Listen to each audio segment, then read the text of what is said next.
എൻ്റെ ലൈഫിൽ ആദ്യമായിട്ടാണ് ഒരു റെയിൻബോ ഞാൻ ഇത്ര ക്രിസ്റ്റൽ ക്ലിയർ ആയിട്ട് കാണുന്നത്. അപ്പം നമുക്ക് ഇന്നത്തെ ആ സംഭവങ്ങൾ എന്തൊക്കെയാണെന്ന് കാണാം.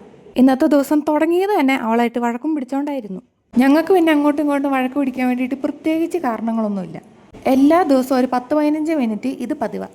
അവളിങ്ങനെ ഇരിക്കണമെന്നേ ഉള്ളൂ, പക്ഷെ ഒടുക്കത്തെ ആരോഗ്യമാണ്. എനിക്ക് ലിബാം ഇടണ്ടാന്ന് പറഞ്ഞു. അപ്പൊ അവൾക്ക് അത് എന്നെ കൊണ്ട് ഇടിയിച്ചേ പറ്റത്തുള്ളൂ. അതിന്റെ പേരിലാണ് ഇപ്പം അടി നടക്കുന്നത്. അവസാനം അവൾ തന്നെ ജയിച്ചു. ഈ സാധനത്തിന് എനിക്ക് ആവശ്യം ഉണ്ടായിപ്പോയി, അല്ലെങ്കിൽ ഇതിന്റെ സ്വഭാവം വെച്ച് ഞാൻ എന്നെടുത്ത് കിണറ്റിലോട്ട് ഇട്ടേനെ. ഇതിന്റെ ഇടയ്ക്ക് ഞങ്ങളെ കോളേജിലോട്ട് വിളിപ്പിച്ചിട്ടുണ്ടായിരുന്നു. നേരത്തെ നമ്മൾ ഹോൾ ടിക്കറ്റ് സൈൻ ചെയ്യാൻ വേണ്ടിയിട്ട് പോയില്ലേ, അന്നത് തന്നു വിട്ടില്ലായിരുന്നല്ലോ, ഇന്നത് തരാൻ വേണ്ടി വിളിച്ചതാ. സത്യം പറഞ്ഞാൽ ഈ ഹോൾ ടിക്കറ്റ് കിട്ടിയിട്ട് കുറച്ച് ദിവസമായി. അതിന്റെ ഇടയ്ക്ക് എൻ്റെ ഒരു എക്സാമും കഴിഞ്ഞു. ഇനി നാളെയാണ് എൻ്റെ ലാസ്റ്റ് എക്സാം. അങ്ങനെ കോളേജിൽ പോയി അവിടുത്തെ പരിപാടിയെല്ലാം കഴിഞ്ഞിട്ട് അങ്ങനെ എല്ലാ പരിപാടിയും കഴിഞ്ഞ് റൂമിൽ വന്ന് നോക്കിയപ്പോഴാണ് ഈ കാഴ്ച കാണുന്നത്.